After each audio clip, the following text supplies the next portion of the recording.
Welcome back to SS Engineers and Consultants. Today, we are going to discuss the red chili powder making plant. It all begins at the farm. Ripe chilies are carefully handpicked at peak maturity, sun-dried briefly in the field, and collected in crates for processing. Uniform drying is essential.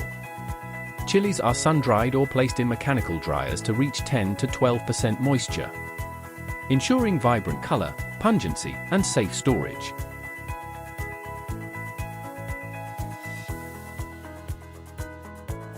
Next, the raw chilies are sorted.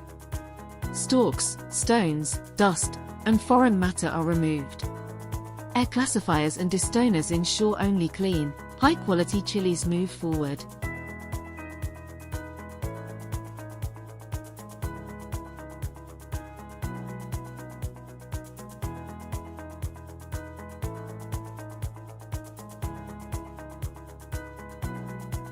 Chilies are ground in multi-stage pulverizers to achieve a uniform, bright red powder.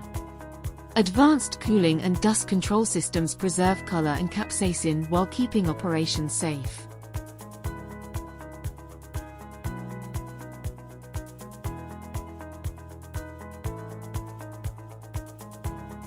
Particles, then blended to ensure consistent color, pungency, and texture, essential for spice brands and food processors. Chili powder is packed in high-barrier pouches or bulk bags. Nitrogen flushing, metal detection, and tamper-proof seals protect flavor and extend shelf life. Quality at every step means the bright, healthy spice you trust on your table. For more behind-the-scenes tours and technical guides, subscribe and follow.